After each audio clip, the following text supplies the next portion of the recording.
guys are always up to? I think we've got good players. And we've done a good job recruiting the right kind of guys that have a humility, a work ethic, toughness about them, pride, um,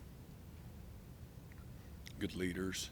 You know, I think the quality of the character of the guys you bring in, you know, be reflective to a certain degree, the level of consistency and commitment, and guys that, again, know how to work, like to work, and again, have a humility to be coached. So I think all of those things combined, you know, leadership of Coach Sweeney, he's got to, at the end of the day, he's got to support that, lead the charge, you know, for us on both sides, coordinators, position coaches, and, you know, he's relentless at meeting that standard.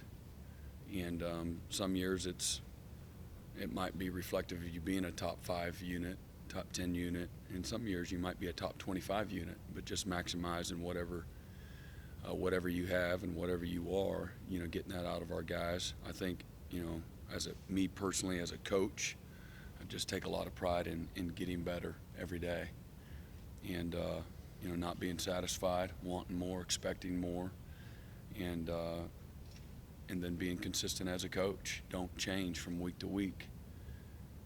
And I learned that just as a player, you know, trying to get more out of less, and just really focusing in on the details and the little things. I think that's what shows up, being very committed to where you're at, and you know, having a passion and a love for it, you know, the grind. And so getting your guys to buy into all of those things, you know, I think you know, you talk about it all the time. Just, you know, the best players and the best teams and the best units are ones that get a little bit better every day, and then again are just, if you're something that you're consistent, because that's ultimately what wins for you. That's what lasts, and that's what has staying power, is consistency. And so you know, if you're here as, you know, a consistent program or a consistent defense or a consistent coach, then there's all these other factors that support that, you know, that get you to that level, that allow you to kind of stay there. Sometimes you get up here, and what you don't want to do is those troughs where you're, you know, sinking below that consistent level, because that's what gets you beat. Coach, aside from having some really good quarterbacks over the years like Lamar Jackson, what makes Bobby Petrino such a good offensive coach? He's done a good job recruiting good skill, and you know, explosive playmakers. He's a very good play caller, play design, knows what his strengths are, and puts them in, you know, successful positions. He's an aggressive play caller, and you know, those are some of the, you know, very important, you know, things that go along with who he is and who his offenses have been. Tommy said that they're struggling this year on the other side of the ball because of the youth, this young team. Is it the same way? Yeah, I see a good-looking football team, and I know if you go back and look at the beginning of the year, you know, Coach Petrino's never been one to make all these declarations. We're going to be this, and going to be this, and going to be this, and every year it's the same thing. And then sometimes it meets it, and sometimes it doesn't. He kind of calls it how it is. He felt this was his most talented team, this was his fastest team, and most explosive team. And he felt that they'd be a little more consistent this year, post Lamar Jackson. So again, they've had a lot of opportunities to win a lot of their games, and you got to make layups. We know what that's like. If you're not making layups, it's hard to get into a rhythm, and it's hard to win. You got doing, you know, just the things that are there, and so you know, those are things I'm sure they're you know, putting in front of their team. You know, let's make the layups. This isn't real difficult, and because they're very, very dangerous, and it's a very, very deep group of receivers, big, fast. We know who they are at receiver and at the skill position. Crum's played a lot. They've got think 3 of their linemen that played a lot of balls well, and they know us, we know them, and but I think those are the things that Tony's probably alluding to. Probably should have beat Florida State by a couple scores easily, but you got to make the layups. Everybody in here can make layups, and not many of us can shoot the three, consistently, but we can all make layups and should make layups in our own jobs. And if you're making layups, everything's great. When you're not making layups, you got, nothing looks good. So. Is that freshman wide receiver Atwell kind of reminds you a little bit of Greg Dortch from Wake? Yeah, very fast, very twitchy, very explosive, great playmaker. He caught a seam ball on us last year. Tremendous speed. Tough to cover up. Mm-hmm. Man, we're watching the Alabama game. Man, they look good. Really good. Just big, athletic, can run. He's got good mobility, and just stands tall in the pocket. He's got a big arm, and those are the main things. Your players often talk about your intensity, and Coach Elliott alluded to it this morning. Is it football that kind of brings out the intense side of you, or do you consider yourself kind of an intense guy in other areas? No, I just competing and trying to do well.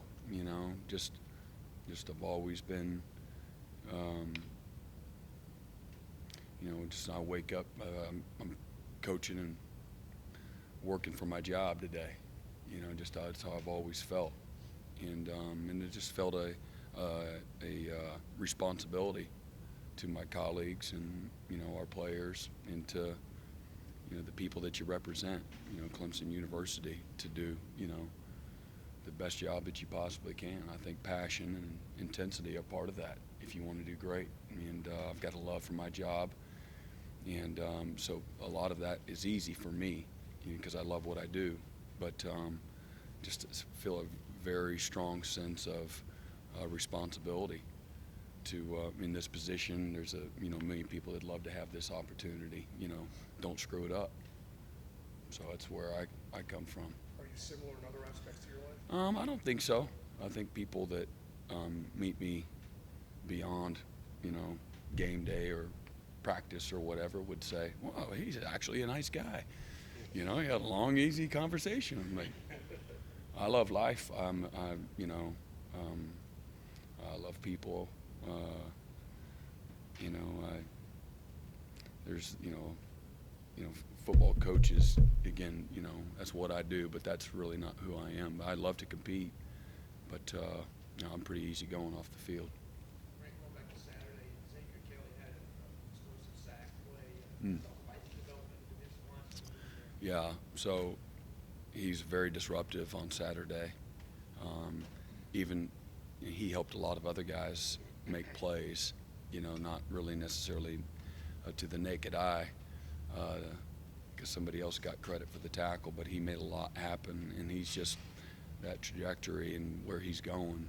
If he continues to keep his head down, he has improved just his knowledge base and understanding what he's supposed to do. And there's a lot that goes on. We don't just run two calls on defense, so there's a lot of mental part of him playing fast and disruptive, and there's still so much more growth that is going to take place, again, if he continues to work hard. But he's got, again, just a freaky explosiveness and strength and power and speed, all that combination for such a young player, just very, very, very rare. And I think he's just now learning how to practice, and he's got a long way to go still. But he's got such a great group of guys around him that have poured into him, that showed him. Coach Hall's done a great job of bringing him along the right way, handling him the right way. But Xavier's, he's been great. Just has let you coach him hard, and has a lot of pride in his performance, and really not wanting to let his teammates down. And so there's a sense of humility that a lot of people don't really know about him that he really has. And same thing, he doesn't want to let people down around him. I think that's helped expedite his growth within, the confines of what we're trying to get him to do. Coach, when you told us last week that you intend to redshirt KJ Henry, Mhm. if you can avoid some injuries, and that he actually approached you all about Yeah. it, how unique is that for a guy that talented? Well, it is very unique, and I love, just his dad's a coach. So Keith had reached out and said, hey, man, I'm all for whatever y'all want to do.